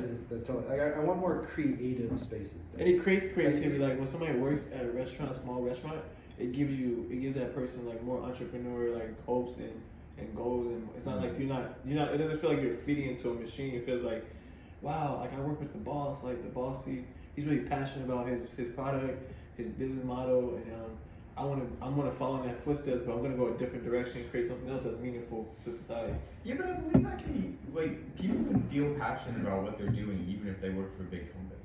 But I'm just saying, like, I've met a lot of people that quit because I think they it's feel harder though. I think for a bigger company. You know I what mean, I mean? like to get that same feel. You know what I'm saying? Because it's like you're basically in a sense in a bigger organization with roles already taken and pretty much like cemented when compared to going to a small business where it's like, okay, so you're right under the boss, and the boss is like, hey, our product's doing really good, we're getting good reviews, we got New York, we got LA Times coming through. We're gonna open a location, so now you're expanding, and now you're a part of that expansion. So now you're, you know what I mean? I would say there are dangers of small business, right? Because Yeah. the stability isn't there. Yeah, it's of course. harder to like build a product, That's and once you lose once that passion person is gone, Yeah. it will die. Well, yeah, you have to do a rebuild. You're doing a rebuilding Well, stage just, again. like I like the idea of like if you're really passionate of like coffee and you want to open your own Yeah. coffee shop, do it. Yeah. If you can do it well, great, I'll go. But if you can't do it great, you might want to think something else. Yeah. It's hard to think. Yeah. It's like you, like, what if you like selling? What if you was like, you're working for the business you're working now, but you're like, I really like selling. I really like enjoying with boats. So like you want to open your own shop where you like, you rent out sales boats and stuff like that. Yeah. It just I takes think that. when it comes to business, I believe that if if you can provide a better product, Yeah. then you should be able to be a successful business. Yeah. And I don't want small businesses to be unable to be successful because of big business. Yeah. Right? If you and this is sort of like whether or not you believe that it should be sort of a meritocracy. Yeah. Which is like most of us, like sort of American culture believes in meritocracy. But it also believes in capitalism. And capitalism is like the check for meritocracy. It's like, oh, are you being successful? Is it because you are providing a better product?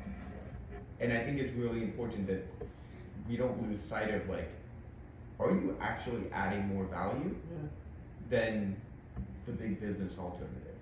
Wow. Yeah. It's like this like broader. It's like great, okay, cool. Like Yeah, like there's definitely been a lot I of- still want to support you because you're excellent. Mhm. I don't want to support you just because you're a small business. But you, I like that. You how don't said it. deserve Yeah. my support. Yeah, I don't believe small business deserves support. I believe they have to earn it, just like anybody else. Well, you kind of covered yourself because you said in the beginning, you was like, I don't believe in, big businesses stopping or like, small businesses from. Oh yeah, but like, that's the thing. Right? But that's the thing. Right. That's what happens. Like the big businesses do kind of stomp out that little flame that's growing. Sometimes. I mean, You know what I mean? Like if you can get that the small business needs to get it down. Like they have a higher risk. Right? Yeah. Like if you're gonna open a business and you're gonna open a franchise over your own, like franchising gives you some like a little bit of a safety net, like in terms of like experience.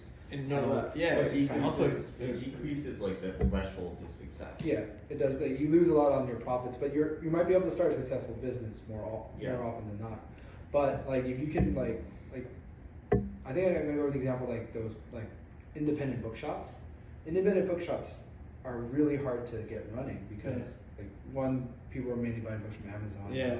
Two, even the big like chain bookstores are like kind of dying out Yeah. now. Like Barnes and Nobles. Yeah, Barnes and Noble. But yeah. Book sales are actually up. Yeah. This last year. Pandemic. Yeah. Yeah, pandemic and like they're like, shifting attitudes to Yeah. like how people Oh yeah, Entertainment absorb stores. media. Yeah. which is good. I used to love going to like the local bookstore, but it was like there was a time when like sometimes the local bookstore was just run by this asshole who didn't know how to sell books. Yeah, he just You didn't care. You need to have that. If you're a small business, you need to have that passion and understanding, and like you do need to provide an environment that's more conducive. Conducive Like, if to you're gonna that. work at Barnes and Nobles, work at Barnes and Nobles.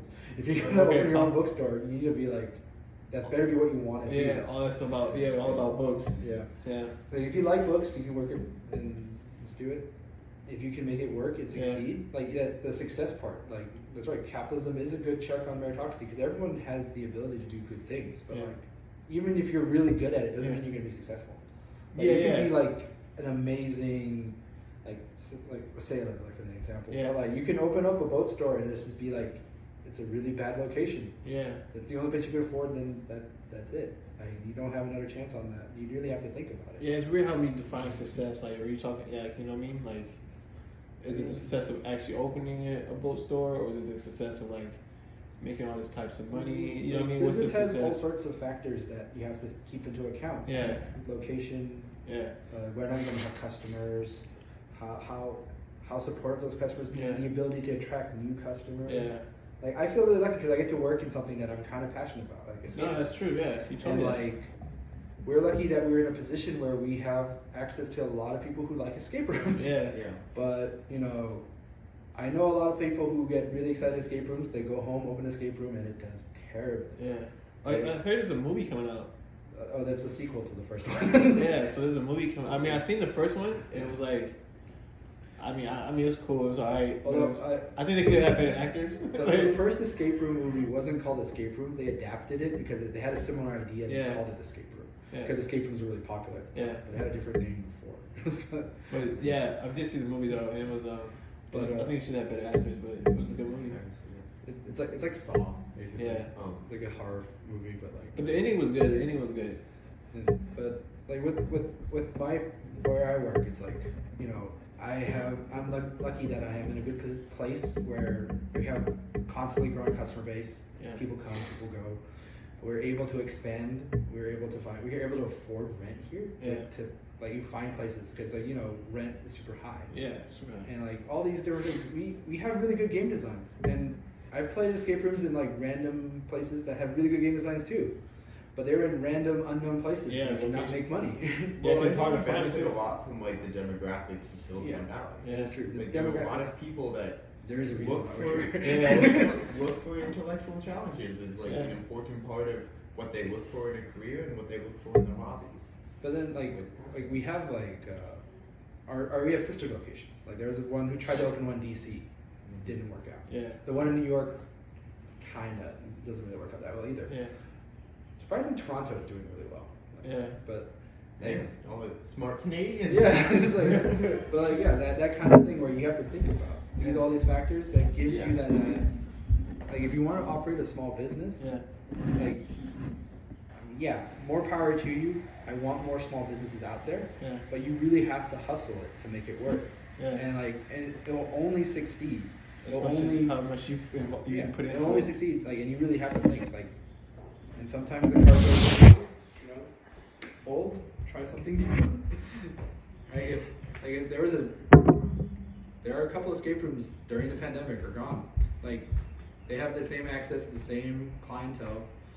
They have just as good games, right? They're in the same area, but like they couldn't make it work. And that's the thing. Like you can have all the cards with you, and then sometimes one bad thing can happen and you're gone. Yeah. So I'd like small business to succeed. Yeah. But you know, just saying that doesn't make it so. Well, we're gonna end this podcast there. Yeah. You're gonna cut that together? Yep. So just like and subscribe for the next one. Hit the notification bell.